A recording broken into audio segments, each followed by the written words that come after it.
En este día celebramos la Cena del Señor, ¿verdad? La institución de la Cena del Señor. Y como decía el hermano Núñez, ¿cuál es el símbolo o testimonio público de uno que dice que ha conocido a Dios? ¿Cuál es? El bautismo. ¿Es venir al frente y levantar la mano? ¿Es venir al frente y decir, yo confieso a Jesucristo como Señor y Salvador de mi vida? No. Eso no lo dice la Escritura de esa manera, y cuando menciona la Escritura de confesar a Cristo como Señor y Salvador, es en el contexto de una confesión diaria, en el contexto de una continuo confesar a Cristo con tu boca y con tu corazón. Y hay otra parte, también se menciona cuando tienes que reconocer a quién le sirves en medio de un tribunal porque estás siendo acusado, porque hay suficiente evidencia en contra tuya de que eres cristiano. ¿Ah? Y eso es lo que tenemos que pensar. Hay suficiente evidencia en contra tuya de que tú eres cristiano. ¿Está en ti reinando Jesucristo? ¿O cualquier cosa se antepone antes que Cristo? Esas son las cosas que tenemos que pensar. ¿Tu cristianismo es una apariencia o eres un ser genuino? Tenemos que tener cuidado, no sea que estemos engañando nuestro corazón. La Biblia dice que no seamos simplemente oidores, sino hacedores de la palabra, y que tengamos cuidado con engañarnos a nosotros mismos. La palabra dice en el libro de Marcos,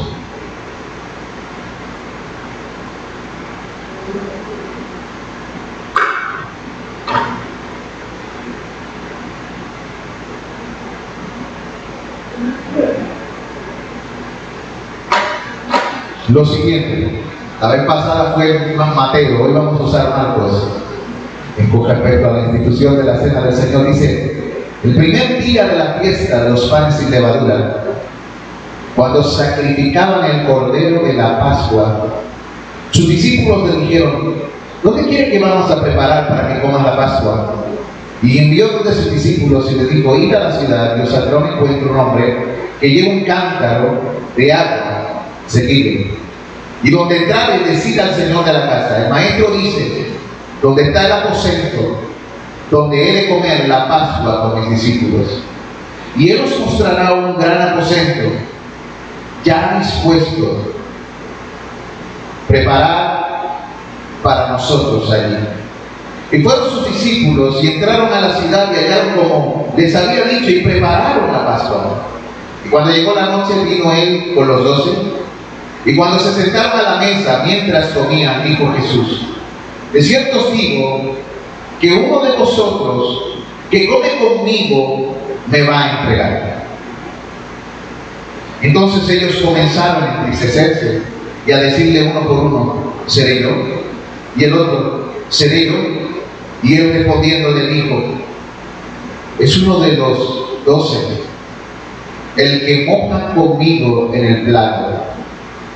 A la verdad el Hijo del Hombre va según está escrito de él. ¿Vieron eso? Eso es parte del decreto eterno de Dios. Pero entonces ahora vamos a hablar un poco de la responsabilidad humana. Dice: pero hay de aquel hombre, porque en el Hijo del Hombre es entregado. Bueno le fuera al hombre, a ese hombre, no haber nacido. ¿Vieron eso? Y mientras comía, Jesús tomó el pan y lo bendijo y lo partió y les dijo: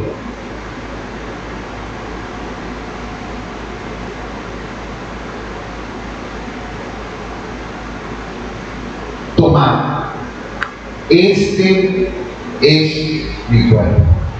Tomemos en el nombre de Jesús.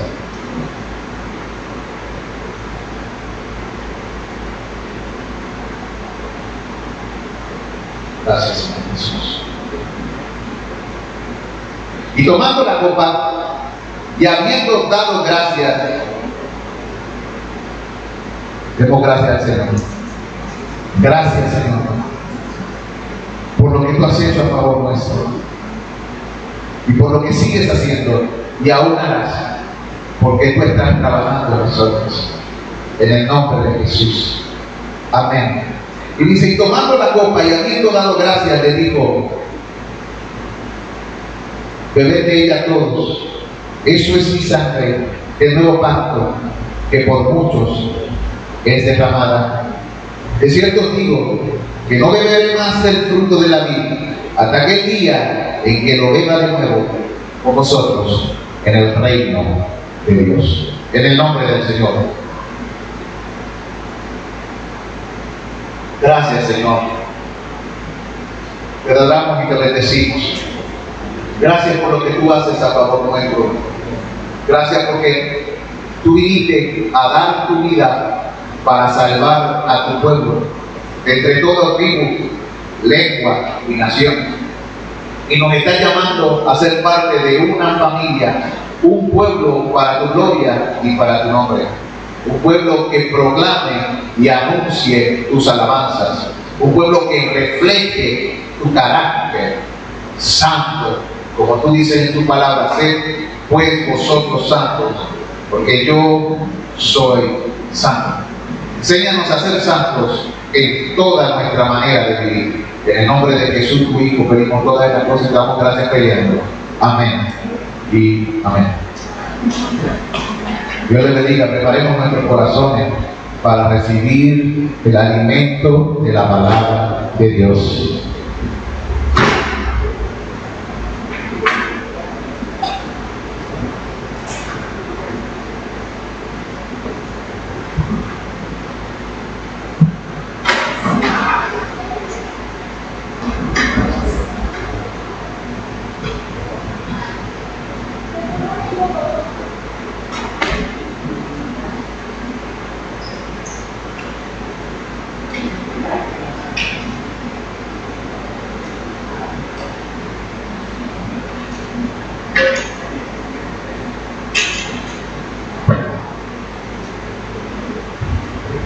La semana pasada comenzamos a discutir sobre el decreto de Dios y el permiso de Dios.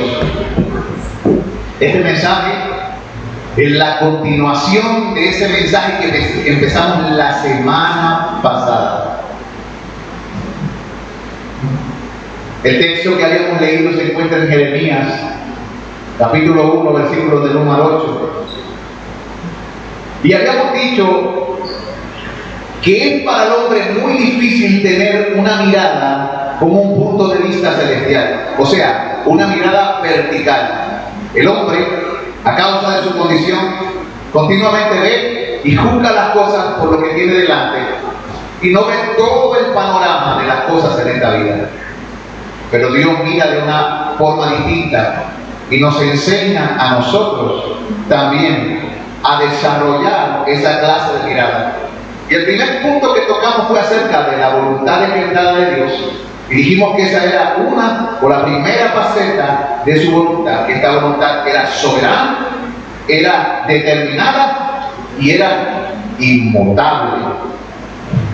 También mencionamos que el mundo no está fuera de control, que los habitantes de la tierra no están tampoco dominados por una fuerza ciega o aleatoria. También mencionamos que hay un solo Dios y Él es responsable del plan decretado soberanamente para este mundo que le pertenece. Mencionamos también que para los hombres que piensan horizontalmente, es un concepto difícil de justificar esto de la soberanía absoluta y el decreto eterno de Dios. Tocamos el texto donde dice: ay del que pleitea con su hacedor, donde se nos presenta al hombre como barro y a Dios como alfarero. Y mencionamos específicamente que la voluntad determinada de Dios tiene varias cualidades o características. Número 1, es absoluta. Número 2, es inmutable, o sea, no cambia. Número 3, es incondicional. Y 4, y es importante que entiendan esa cuarta, porque vamos a hablar de ella hoy, siempre está en armonía con la naturaleza. El plan de Dios siempre está en armonía con la naturaleza de Dios. La voluntad decretada siempre está en armonía con la naturaleza y el plan de Dios.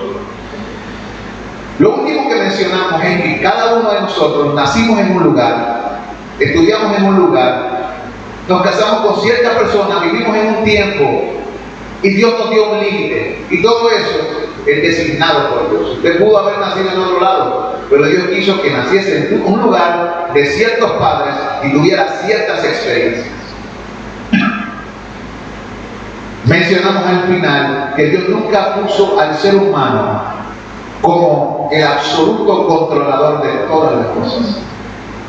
El único que tiene verdadera y absoluta, completa y soberana libertad en este universo es Dios. Dios es libre de manera absoluta y total y no hay quien lo limite. Y terminamos la predicación diciendo, ¿y qué acerca del futuro?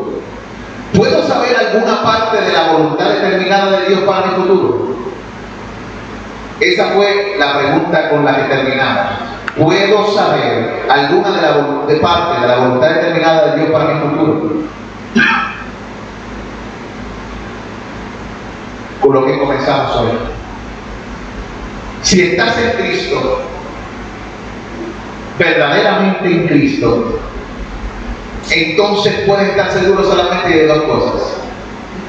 Soberano Señor, yo te pido que tú abras el corazón de cada uno de mis hermanos en esta mañana para que podamos entender tus palabras. En el nombre de Jesús. Si estás en Cristo ahora, tú puedes estar seguro solamente de dos cosas con respecto al futuro. Número 1, tu posición espiritual. Puedes estar seguro de tu posición espiritual. Y número 2, de tu eterno destino. Puedes estar seguro de que si estás en Cristo, tienes un destino eterno ¿con quién? Con Él. Si estás en Cristo ahora, en verdad en Cristo, puedes estar seguro que permanecerás en Cristo en cada momento en tu futuro. Porque el que comenzó en ti la buena obra, la perfeccionará, como dice Filipenses 1:6. Con respecto al resto de tu futuro, mucho de ello permanecerá escondido para ti hasta que atraviesa por ello o te acontece. Mucho de lo que te depara en el futuro solamente lo sabrás en el momento que atravieses ese futuro. Por ejemplo, cuando tú eras joven, tú no tenías idea de cuál sería tu carrera. Muchos de nosotros no sabíamos ni qué queríamos estudiar. Ya ha pasado tiempo y ya se sabe lo que escogimos en aquel momento. Pero al principio no lo sabíamos. Tu pareja de matrimonio, la ubicación de tu hogar, tus grados en la escuela, las enfermedades que atravesarías, tú no lo sabías hasta que llegaron a tu vida. Los accidentes que estuviste en el camino, los honores que recibiste, los viajes, los ingresos, el retiro, son todas estas cosas parte de la voluntad decretada de Dios para tu vida. Pero tú no lo sabías. Tú estabas en el tiempo luchando por estas cosas, creyendo que tú tenías el dominio de estas cosas, hasta que llegó el momento y se cumplieron en ti. Porque como mencionamos, tu vida ha sido escrita por la mano de Dios.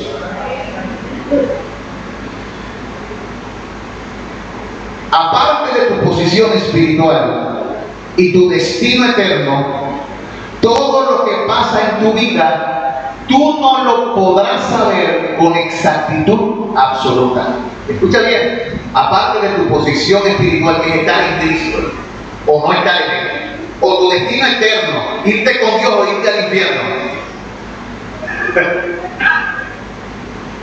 Tú no lo sabrás. Todo lo demás, con absoluta exactitud. Veámoslo en Santiago, capítulo 4, versículos 13 al 17. Estas cosas son oscuras para nosotros, pero claras para Dios. Y vamos a ver la confesión hecha por el hermano del Señor, el hermano Jacobo o Santiago. Capítulo 4, versículos 13 al 17. Miren lo que dice. Vamos ahora. Lo que decís, hoy y mañana iremos a tal ciudad y estaremos allá un año y traficaremos y ganaremos, cuando no sabéis lo que será mañana. Tú no sabes lo que vas a atravesar en 5 años, ¿cuánto menos vas a saber lo que va a pasar contigo mañana? Tal vez tú tienes unos planes, tal vez tienes unas ideas, pero tú no tienes control ni poder para cumplir esos planes, a menos que se te dé la gracia para llegar a ese tiempo.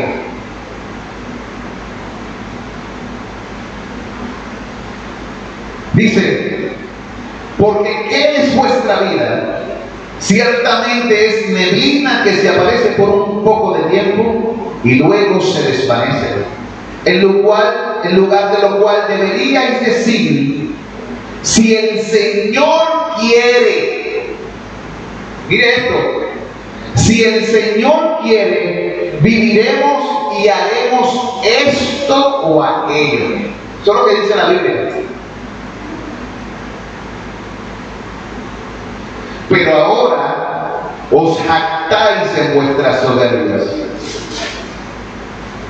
¿Cómo le llama Dios a una persona que cree que puede controlar su futuro dentro de un año o al día siguiente y que se va a cumplir lo que ha hecho? Le está diciendo en la cara a esa persona que esa persona es ¿qué? Orgullosa y soberbia. Y de momento dice, toda jactancia semejante es mala.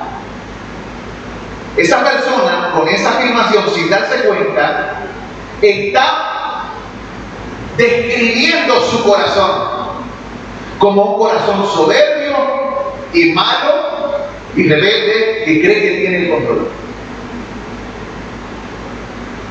de su vida y de sus tiempos.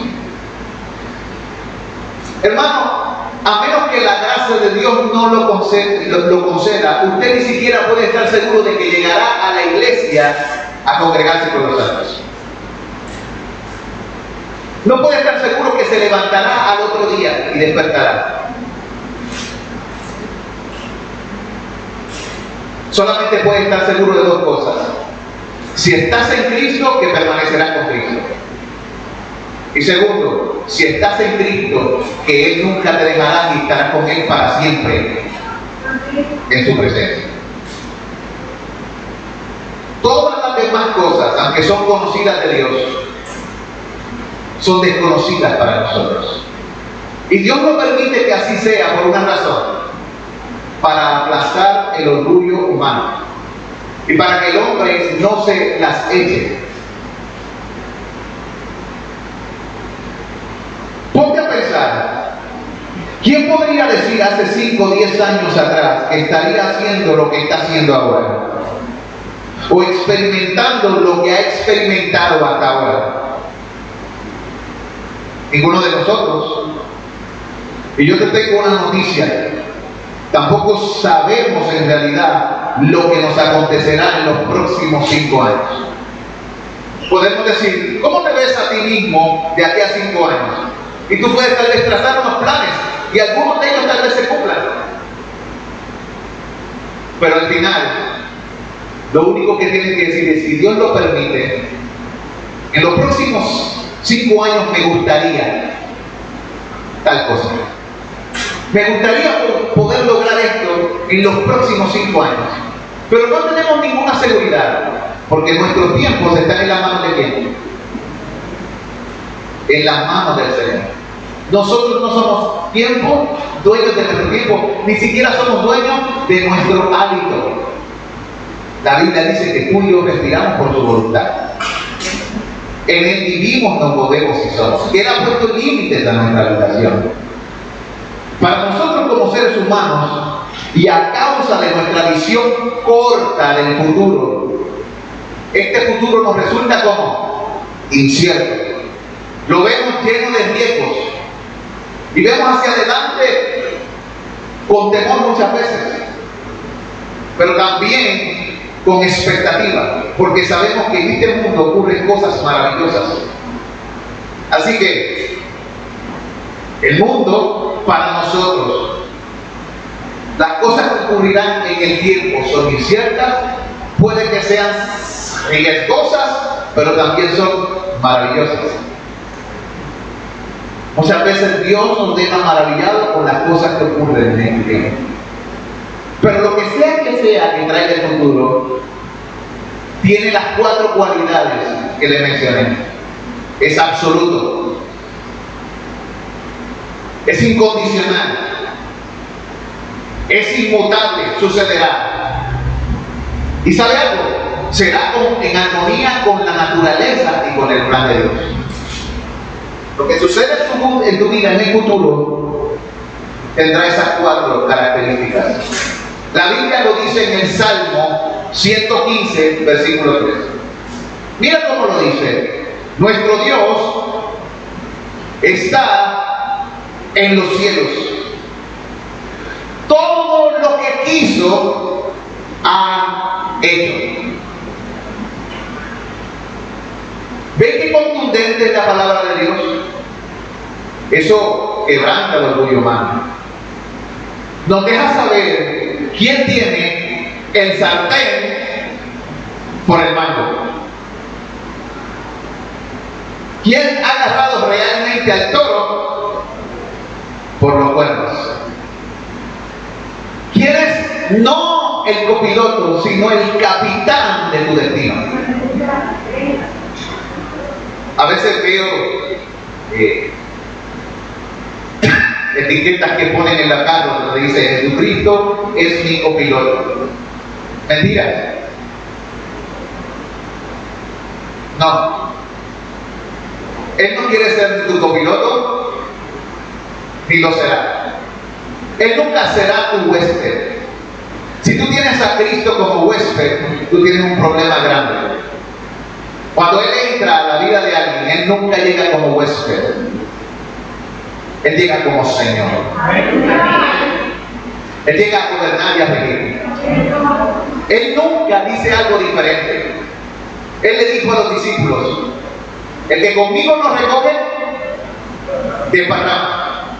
O estás conmigo o no lo estás.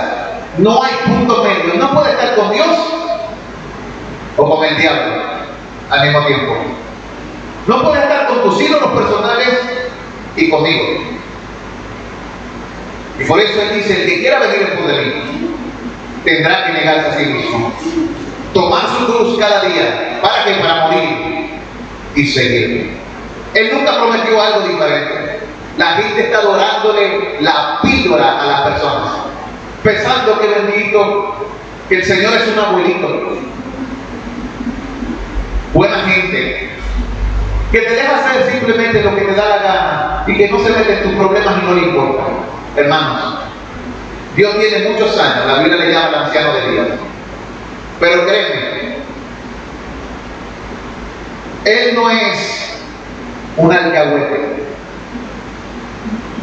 y Él realmente se interesa, y tú lo verás, para bien o para mal, tú lo verás. Amados, más de una vez este texto ha sido mi consuelo en tiempos de dificultad. El Señor está en los cielos, tiene los cielos su trono, todo lo que quiso ha hecho. Este texto me deja saber que mi Padre tiene el control.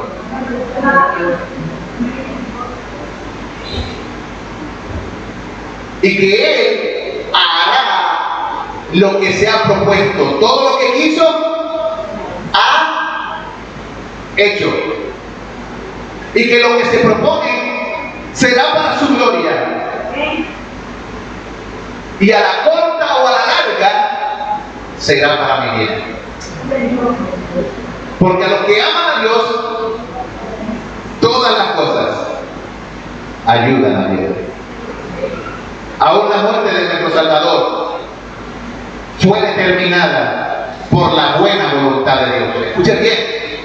Miren qué contradictorio parece esto. Aún la muerte de nuestro Salvador fue determinada por la buena voluntad de Dios. Pero fue la buena voluntad de Dios cuando Cristo nació. ¿Cuál fue el clamor y la alabanza de los ángeles? Gloria a Dios en las alturas. Y buena voluntad, ¿para quién? Para con los hombres. Te pregunto, ¿para qué Cristo se encarnó?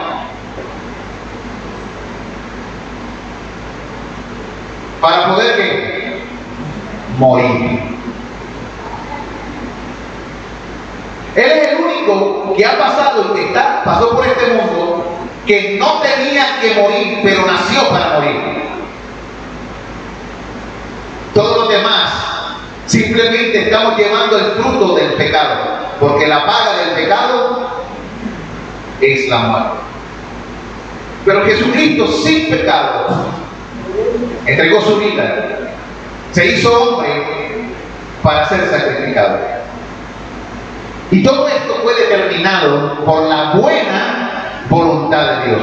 Veámoslo en Hechos capítulo 2, versículos 22 y 23. Hechos capítulo 2, versículos 22 y 23. Pedro en su predicación dijo: varones israelitas, oíd estas palabras. Jesús Nazareno, varón aprobado por Dios entre vosotros, con las maravillas, prodigios y señales que Dios hizo entre vosotros por medio de él, como vosotros mismos sabéis, a este entregado por el determinado consejo y anticipado conocimiento de Dios, prendisteis y matasteis por manos de inicuos, crucificándolo. ¿Vieron?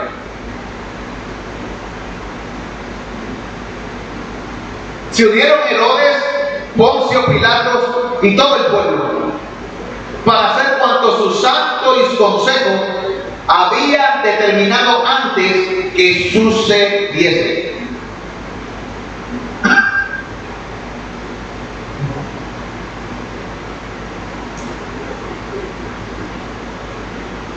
Todo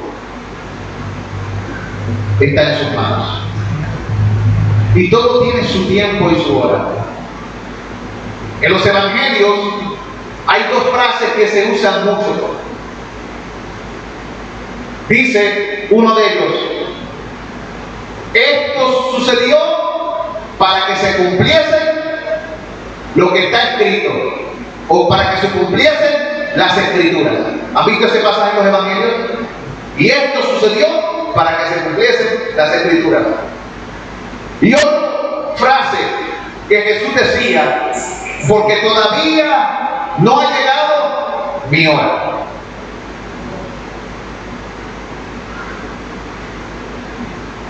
Y a cada rato dice: porque todavía no había llegado su hora. Así que el tiempo, el minuto, el segundo, la hora está en las manos de ¿quién? De nuestro Señor. Todo lo que en los tiempos anteriores tomó a los discípulos por sorpresa, dejándolos confundidos y tristes, y visto tal vez desde la experiencia humana o desde la manera horizontal como algo injusto, porque lo que sucedió fue injusto, definitivo. Pero Dios lo miró y dijo, eso es lo que he planeado.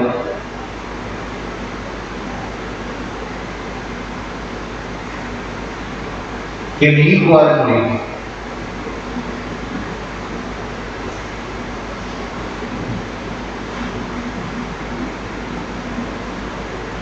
Esa es la misión que le encargué a mi hijo que hiciera. Y mi hijo estuvo de acuerdo conmigo. En una de sus oraciones, Jesucristo, él dijo las palabras siguientes: yo he venido a hacer la obra que mi Padre me encargó que hiciese.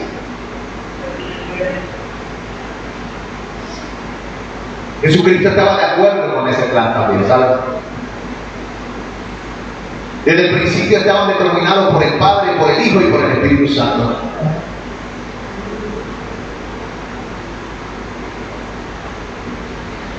Es por eso que una de las últimas palabras de Cristo en la cruz fue ¿cuál? Está consumado. Tetelestai. ¿Vieron? Como diciendo, he acabado lo que vine a hacer. Está consumado, está salvo, está hecho. El plan de redención de Dios ha sido completado. Jesús pagó por nuestros pecados y luego murió.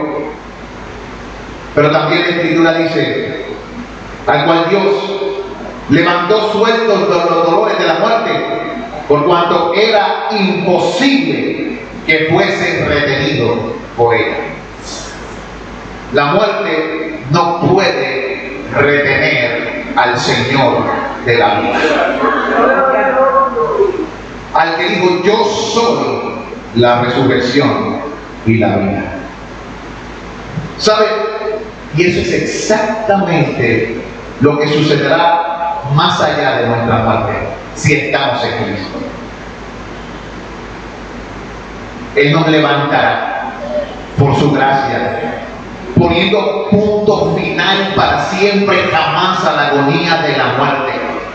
Él destruirá a nuestro postrer enemigo, pues todos los salvados de su gracia no podrán ser retenidos por su poder.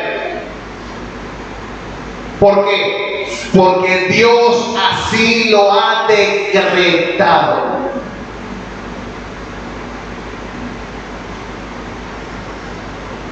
Y esto es un maravilloso pensamiento para declarar frente a la tumba en el día de nuestra partida.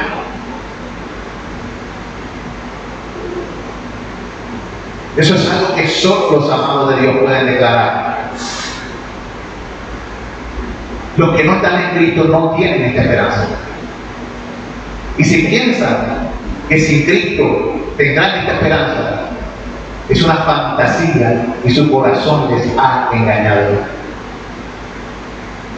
Jesús dijo con claridad, solamente se va el Padre a través de mí. Yo soy el camino, yo soy la verdad, yo soy la vida. Y dice, nadie va al Padre si no es a través de mí. Amados, sin embargo, hay cosas que Dios ha decidido no hacer. Para Dios todas las cosas son posibles y hace que suceda por su decreto todo lo que se propone. Pero hay cosas que Dios ha decidido no hacer porque son contra su naturaleza. Cosas que Dios no puede hacer, pero si son todas las cosas posibles para Dios, ¿cómo que hay cosas que Dios no puede hacer? Es que no puede hacerlas porque no se conforman a lo que Él es, a su naturaleza santa, justa y buena. Ejemplo, Dios no puede mentir. Mira lo que Dios Dios no puede mentir. La Biblia dice, sea Dios veraz y todo hombre es mentiroso. En Números 23, 19 dice, Dios no es hombre para que mienta, ni hijo de hombre para que se arrepienta. Él dijo y no hará, habló y no se ocultará. En Hebreos 6, 18 la Escritura dice, para que por dos cosas inmutables, en las cuales es imposible que Dios mienta. ¿Bien cómo lo dice? Es imposible que Dios mienta, tengamos un fortísimo consuelo, lo que hemos acudido para asirnos, para aferrarnos, para agarrarnos de la esperanza puesta delante de nosotros. O sea, este Dios que decretó no puede mentir. Y esto es bueno porque si Él prometió salvarte, lo hará. Si Él prometió regresar, lo hará. Si Él prometió que estaría contigo hasta el fin, lo estará. Y Él quiere que esta sea tu confianza, como un ancla segura y firme que se aferra al trono por medio de Jesucristo. Él quiere llenar tu corazón de una seguridad absoluta, inmutable, incondicional, y que se apega a la naturaleza y el plan de Dios.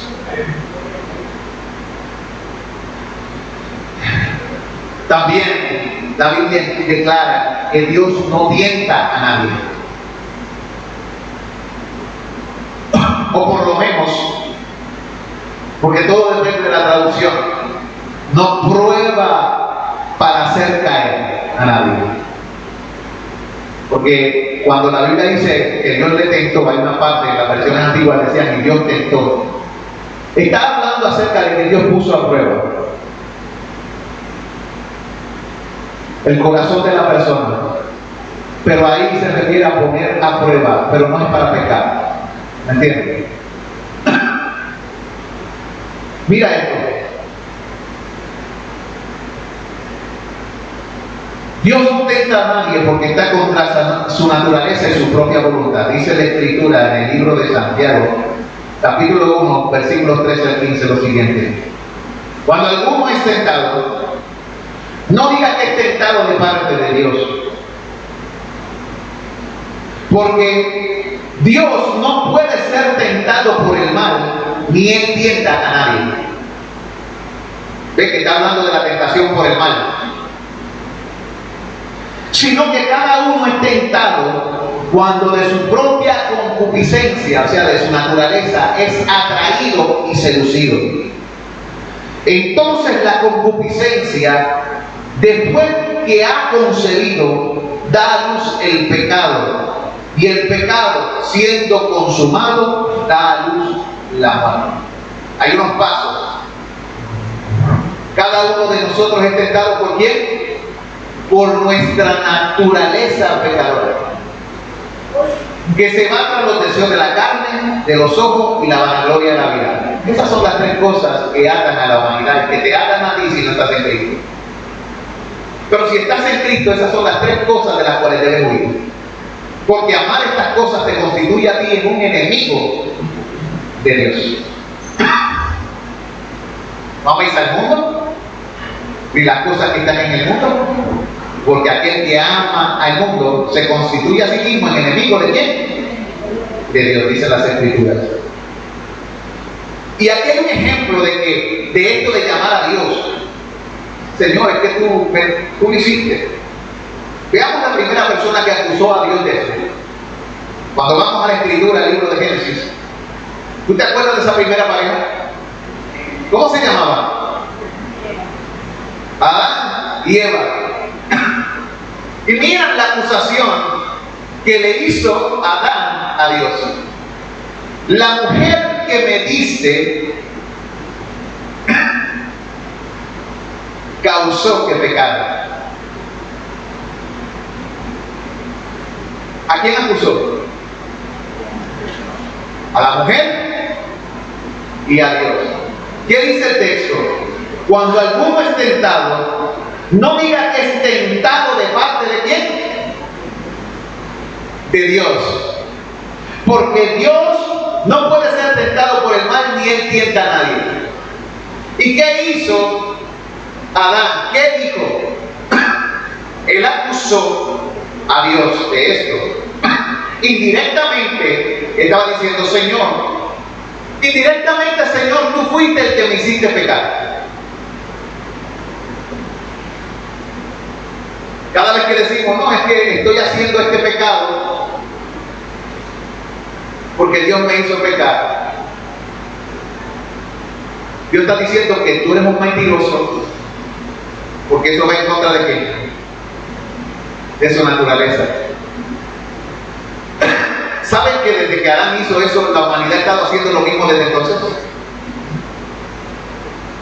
Siempre acusando a Dios de sus propios pecados, de sus ignorancias, de su irreverencia, de todo, de su negligencia.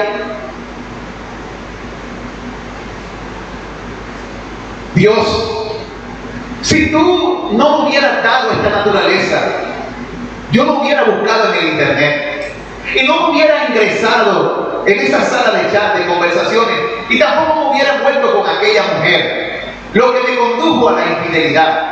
Si no me hubiera dado el tiempo para hacer esto, ¿por qué no lo impediste? Esa es la manera de pensar de los hombres. No tan solo ese es el patrón de pensamiento de muchos, ese patrón de pensar es un disparate y una mala teología. Dios, escuche bien, no puede ser sentado y no va a tentarnos en este sentido. Tampoco Dios nunca nos solicita a nosotros que hagamos el mal. ¿Sabía usted eso? Dios no le solicita al hombre: quiero que hagas el mal, quiero que peques. Búscalo en la Biblia. ¿Aparece? No. Dios no contradice su naturaleza para aclarar un punto.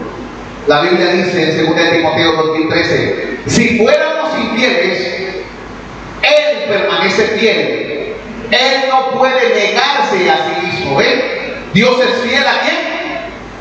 A sí mismo, a su naturaleza. Y Él es santo, justo y bueno. Dios es eternamente consistente. ¿Qué pasa con el ser humano? Que no lo es.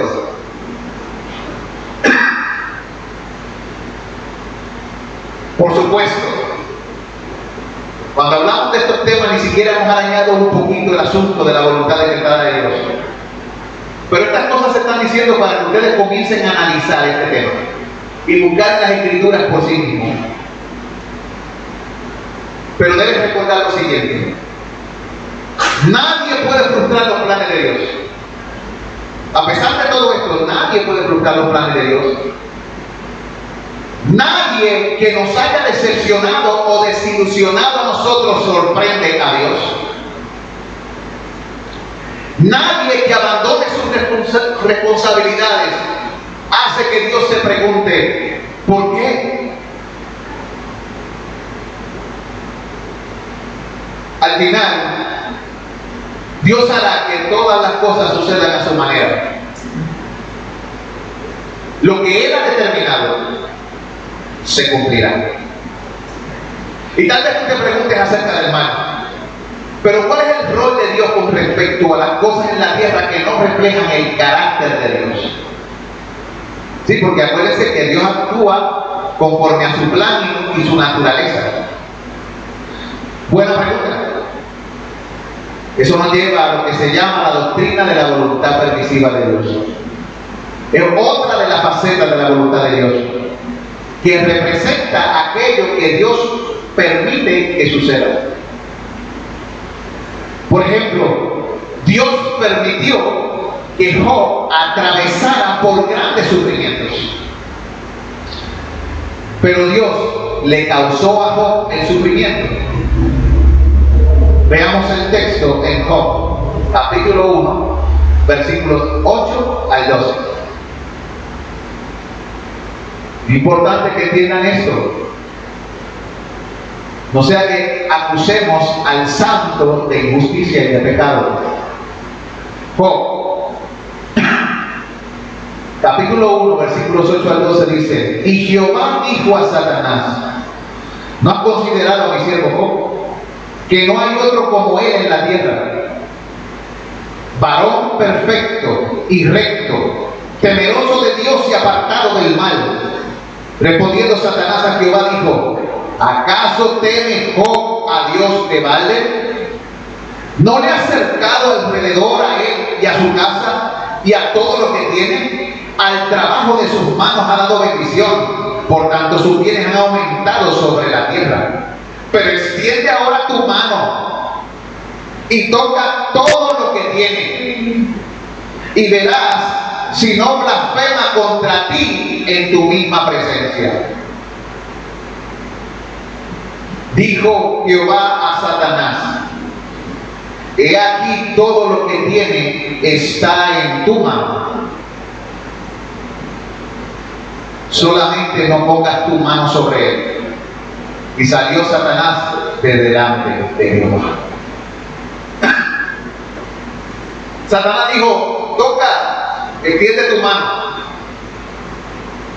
Y Dios le dijo: ahora está en tu mano. Satanás vino a Dios y acusó a Job de ser uno de esos individuos que el Señor cercó, protegió de una manera tan especial y cuidadosa. Y básicamente le dijo: ¿quién no confiaría en un Dios que te protege de todo daño? Le está diciendo a Dios: ¿quién no confía en un Dios que te protege y no deje que nada malo te suceda?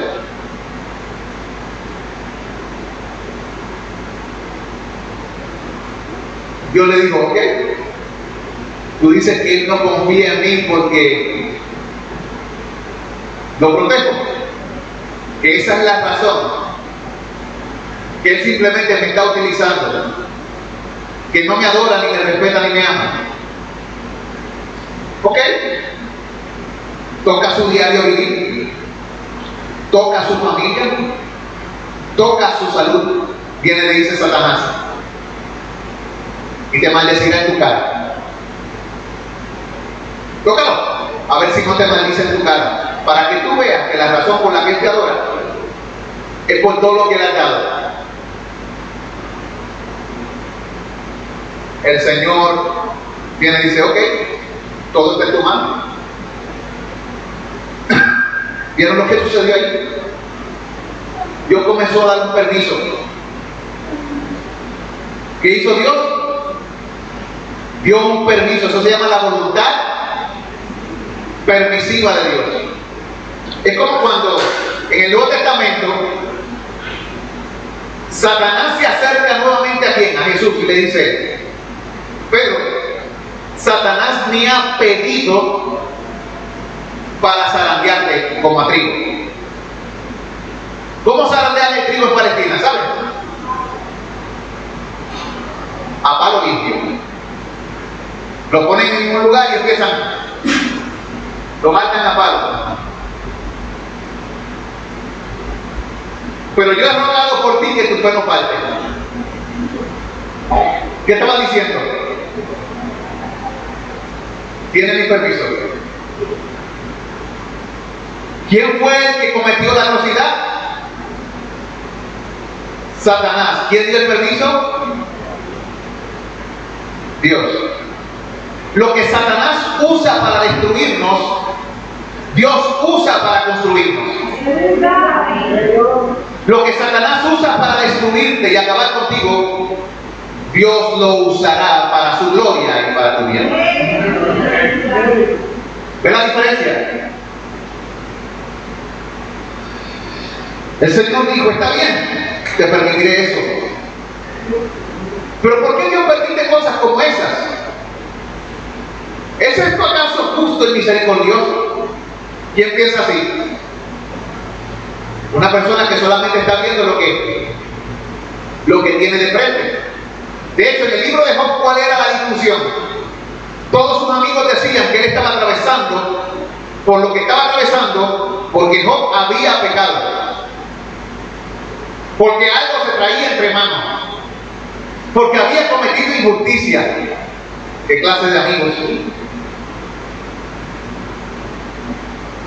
Sin embargo, en el principio del libro vemos que Dios da testimonio de Job diciendo que era un hombre recto, misericordioso y que no hay como él ninguno en la tierra. Así que desde una perspectiva humana y horizontal, muchas veces podemos ver cosas que Dios permite como justas, como injustas y como falta de misericordia. Pero todo eso que sucede es parte de su voluntad misteriosa. ¿En qué sentido? Que nosotros no conocemos el fin de todo ello. Y muchas veces hacemos juicios precipitados. Porque no sabemos lo que Dios está haciendo tras bastidores. Ni lo que Dios se propone. Todo esto nos enseña que nosotros no somos Dios. Que somos barro. Que Él es el alfarero. A través de la historia del libro de Job podemos ver una maravillosa enseñanza, lección que aprendió Job. Y esa enseñanza Job la aprendió en medio de su suplicio, de su tormento, de su proceso. Él aprendió lo siguiente. Mira lo que aprendió Job. Job 42:1-3. En medio de su proceso, él aprendió. Y respondió Job a Jehová: yo conozco que tú todo lo puedes. Mira cuál fue la enseñanza que recibió. Aún en medio de los problemas y dificultades de la vida, tú estás moviéndote. Y él dice: yo conozco que tú todo lo puedes. Y que no hay pensamiento que se esconda de ti. Mira lo que estaba aprendiendo. Todo lo puede. Todo lo sabe. Él lo experimentó. Y de momento continúa diciendo en el versículo 3: ¿quién es el que oscurece el consejo sin entendimiento?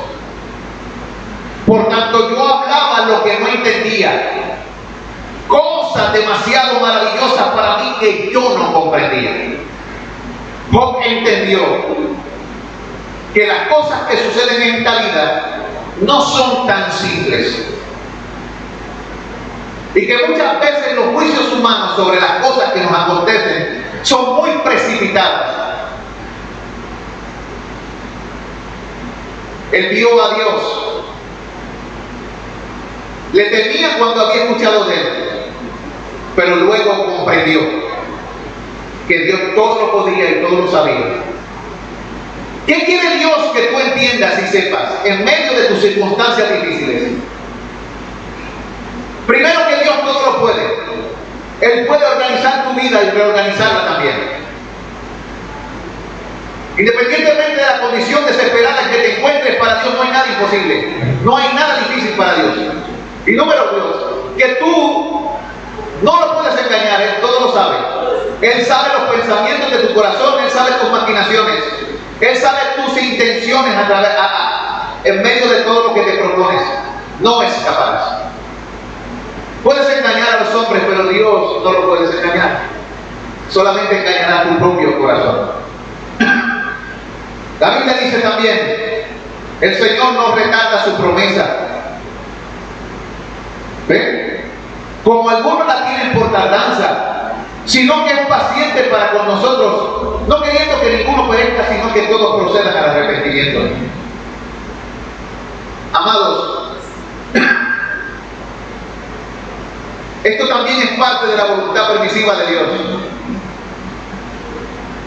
No quiere que ninguno perezca, pero perece la gente.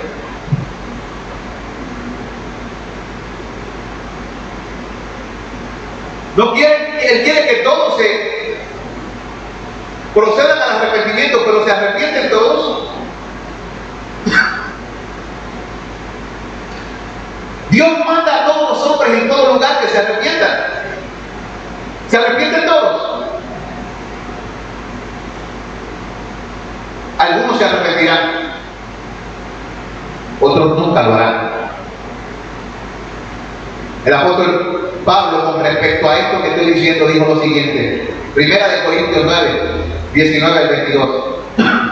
Por lo cual, siendo libre de todos, me he hecho siervo de todos para ganar a mayor número.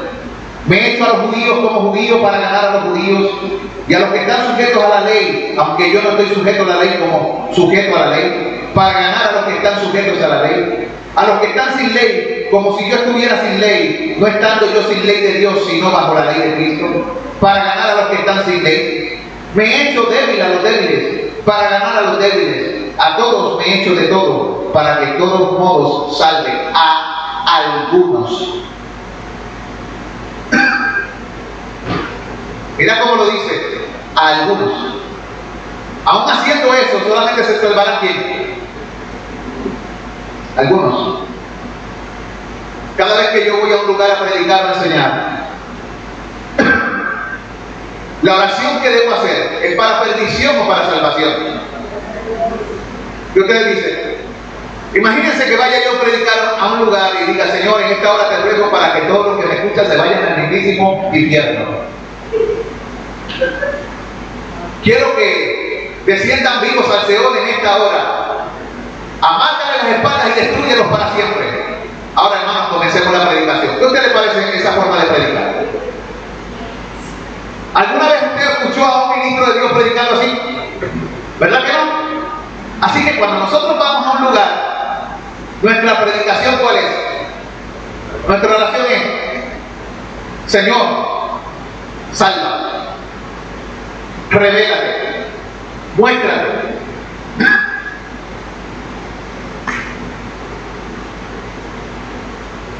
El plan de Dios es fijo para esto.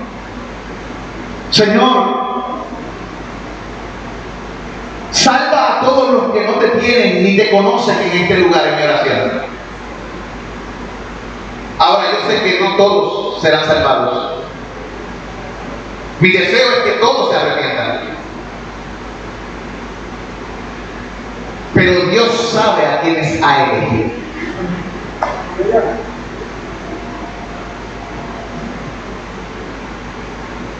Verán que el arrepentimiento es un don de Dios, al igual que la fe. Y esa es la atención que tienen todos aquellos que predicamos el Evangelio. Nuestro trabajo es exponer la palabra y orar por los perdidos, pero solamente Dios salva.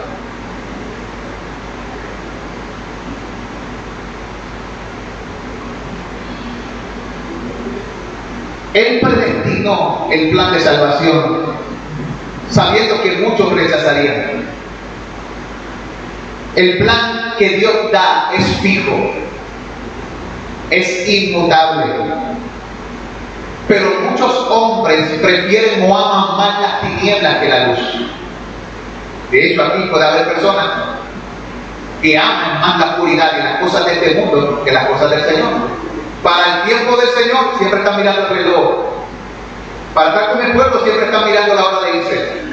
Pero para las cosas del mundo siempre hay tiempo. Para tus cosas personales siempre hay tiempo. Tú eres un amador de las tinieblas más que de Dios. De las cosas de este mundo más que de Dios. Cada vez que tú pones cualquier cosa por encima del Señor y en el día del Señor, tú tienes un problema grave. Tú has dicho en ese momento una confesión profunda. ¿Qué está en tu corazón? Tú has negado a Dios.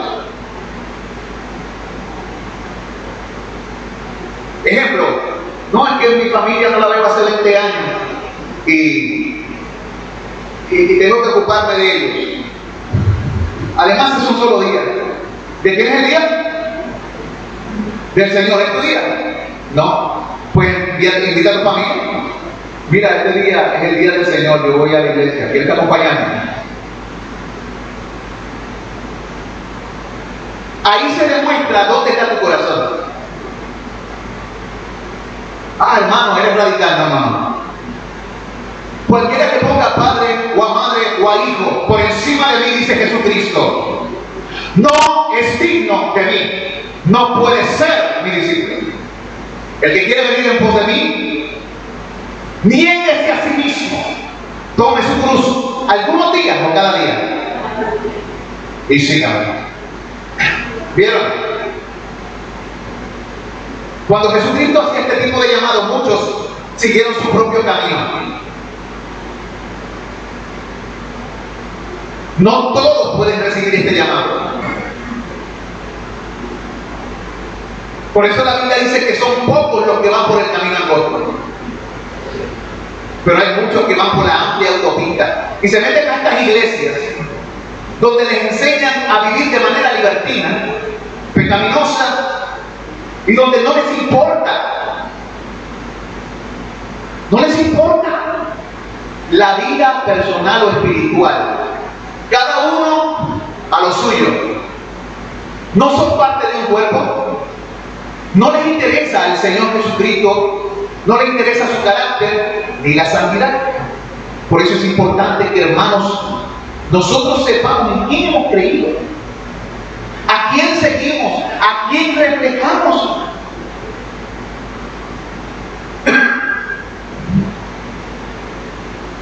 Cuando alguien verdaderamente sigue a Jesucristo o sigue el camino de la luz, se debe a una sola cosa: a que la soberana voluntad de Dios para salvarlos se ha derramado sobre sus vidas. Pablo lo enfatizó en el libro de Efesios, capítulo 1, versículos 19 y 20, cuando dijo lo siguiente: ¿y cuál la supereminente grandeza de su poder para con nosotros los que creemos, según la operación del poder de su fuerza, la cual operó en Cristo, resucitando de los muertos y sentándole a su diestra en los lugares celestiales? ¿Qué está diciendo? Si alguien cree en Cristo, esa persona cree en Cristo porque la supereminente grandeza del poder de Dios lo hizo creer con el poder de su fuerza, el poder que utilizó para levantar a Jesucristo de los muertos. O sea, él está diciendo: tú creíste porque Dios literalmente resucitó tu alma de la muerte. ¿Ve? Si Dios no hubiese hecho eso, esa persona no hubiese creído ni se hubiese arrepentido. Si Dios no hace eso, nadie se salvará jamás.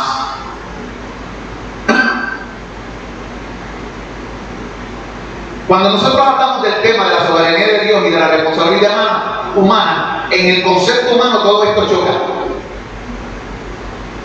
Como que lo encontramos incoherente. Pero las dos cosas son predicadas en la Biblia. Por ejemplo, Jesucristo dijo: es necesario de que se cumpla lo que ha de suceder conmigo, pero hay del hombre por el que esto sucede. Bueno le fuera a ese hombre no haber nacido. Miren eso. El plan del Señor de que Cristo ha de morir está determinado, pero la persona que lleva a cabo o se mueve como Judas a hacer eso es responsable. Ay del hombre, mejor le hubiese sido no haber nacido.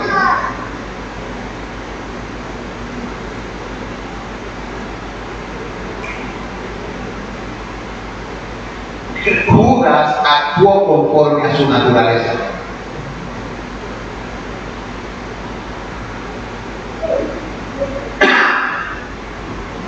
Fue el Espíritu de Dios el que se metió en Judas cuando entregó a Jesucristo. ¿Fue el Espíritu de Dios? No. ¿Quién fue? Dice que el diablo entró en Judas. Pero ¿por qué fue tan fácil para el diablo entrar en Judas? ¿Por qué? Porque no tenía el Espíritu de Dios. Pero también Judas desde el principio era de quién? ¿Del diablo? Fíjense,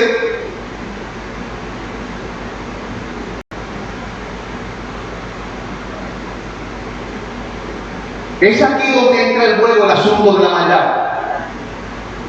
Aquí es donde ocurre la tensión entre la voluntad determinada y la responsabilidad humana.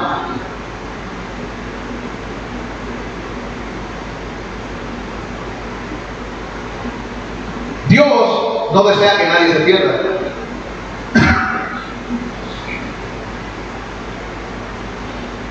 Él no causa el pecado, de eso, pero permite el pecado.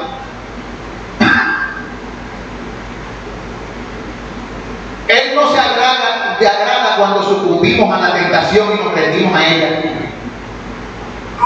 Eso también lo enseña la Biblia. Pero lo permite y es capaz de usar aún nuestras maldades para cumplir su propósito. Él puede usar la maldad del ser humano para cumplir los propósitos suyos. En el Viejo Testamento dice claramente: la corrupción no es suya, de sus hijos es la mancha, generación perversa. ¿Vieron? Está declarado en las Escrituras.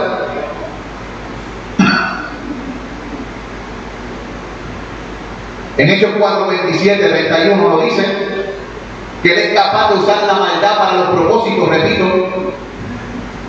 Hechos 4, 27, 31, porque verdaderamente se unieron en esta ciudad contra tu santo Hijo Jesús, a quien ungiste Herodes y Poncio Pilato con los gentiles y el pueblo de Israel, para hacer cuanto tu mano y tu consejo antes había determinado que sucediera. Y ahora, Señor, mira sus amenazas y concede a tus siervos con todo de nuevo, hablen tu palabra, mientras extiendes tu mano para que se hagan sanidades y señales y prodigios mediante el nombre de tu santo Hijo Jesús. Y cuando hubieron orado, el lugar que estaba congregado tembló, y todos fueron llenos del Espíritu Santo y hablaban condenados a la palabra de Dios. ¿A quién Dios usó para llevar a cabo sus propósitos?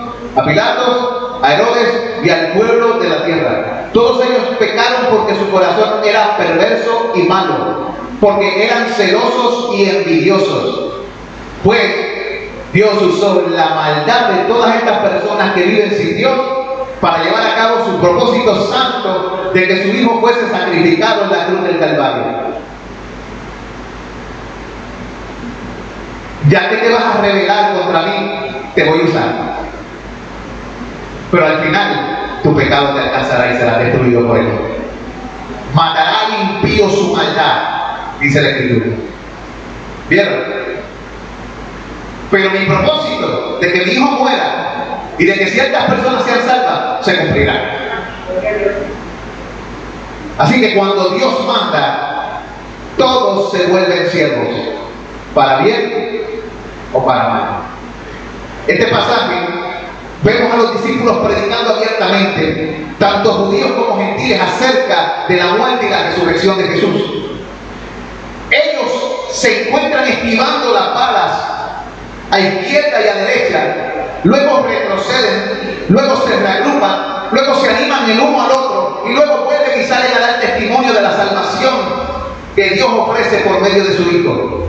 Luego son golpeados, los amenazan, pero tan pronto salen de la golpiza, vuelven y salen a proclamar el nombre de Jesús. Son torturados y luego son puestos en prisión, pero siguen testificando de Jesús, estén fuera o dentro de la cárcel.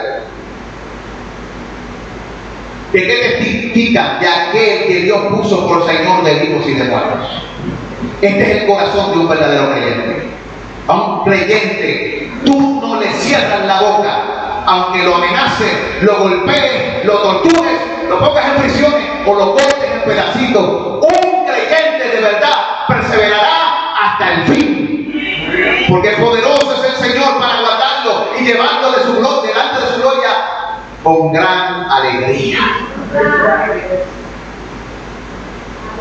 Ellos me han vencido.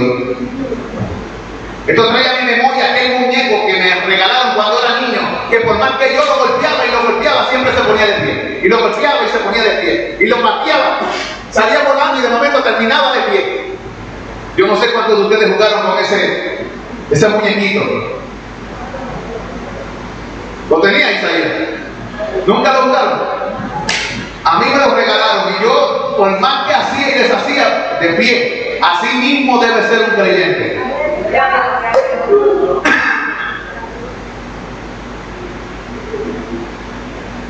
En su voluntad permisiva, Dios usó a gentiles impíos como Poncio, Pilatos y Herodes para llevar a cabo sus propósitos y planes.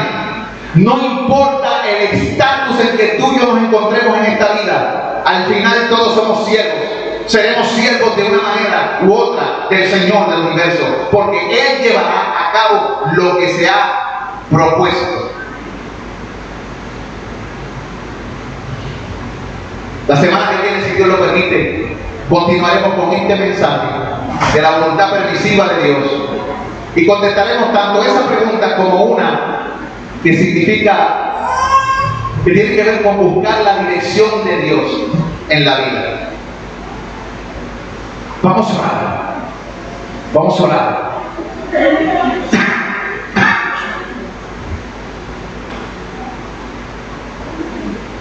La pregunta que vamos a hacer también es esta, para que se la lleven a sus casas. ¿Podemos nosotros saber algo con seguridad? ¿Podemos nosotros saber algo con seguridad? Esa es la pregunta que vamos a contestar y tiene que ver con el tema de la voluntad decretada y la de la voluntad permisiva o el permiso de Dios. Hay gente que dice que eso no existe. Yo conozco pastores que dicen no, eso no existe. Ni la voluntad determinada ni la voluntad permisiva, eso no existe. Dios tiene una sola voluntad. Sí, Dios tiene una sola voluntad que se manifiesta de diferentes formas. Su voluntad se hace y se cumple de diferentes formas. Cuando Él dice que va a funcionar, va a funcionar. Y cuando Él da el permiso y decide usar el mal para su propósito, va a funcionar porque dio permiso. Cuando un espíritu inmundo se mete en los falsos profetas para engañar a las naciones, lo logra porque Dios lo permitió. Si no lo permite, no lo logra.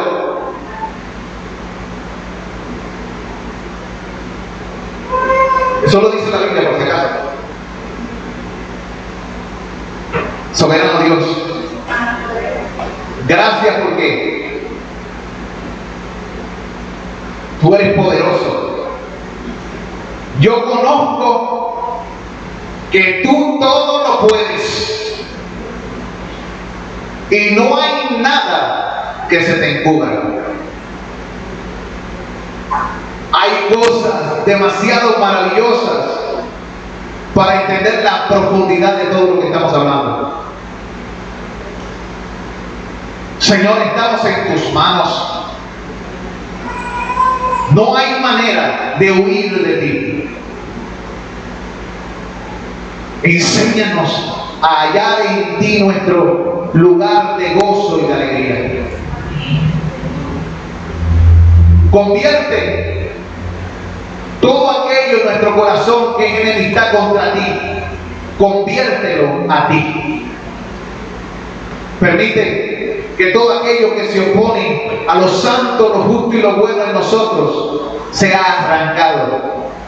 Y todo aquello que te honra sea usado en nuestras vidas y a través de nuestras vidas.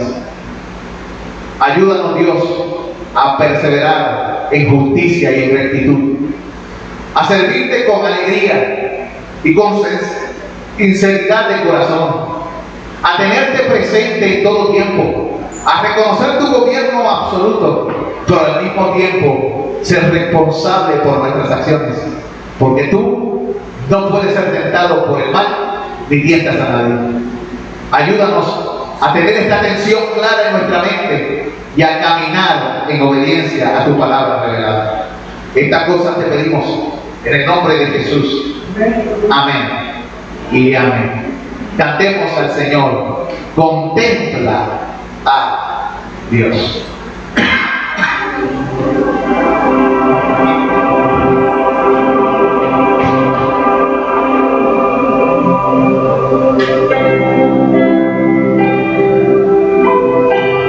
Gloria a Dios.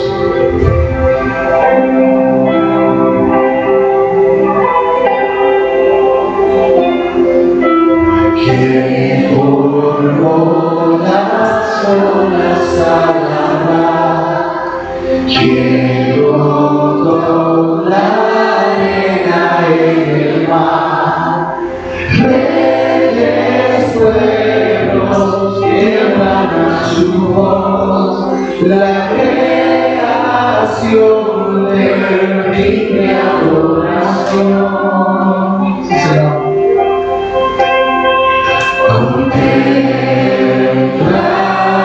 a Dios en su majestad, ven y adorarle. Contempla a Él, nadie es como Él, ven y adorarle.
tiempo de que nosotros vivamos en esta vida mirando a quién, al Señor, contemplándolo, mirando a Jesucristo. ¿Cómo es que somos transformados? Mirando a cada descubierta, lo miramos y somos transformados de gloria en gloria, como por el Espíritu Santo de Dios. ¿Usted quiere ser transformado? Contempla a Dios y que el Espíritu talle su imagen cada día en usted. ¿Quién es la imagen de Dios? Jesucristo. Hermanos, saludos los unos a los otros en el amor de Jesucristo. La gracia de nuestro Señor Jesucristo sea con cada uno de ustedes. Acuérdense de orar por sus hermanos enfermos y por todos aquellos hermanos que no pudieron asistir hoy al culto, tanto a enfermos como a aquellos que no están enfermos. Amén. Dios me lo bendiga, hermanos.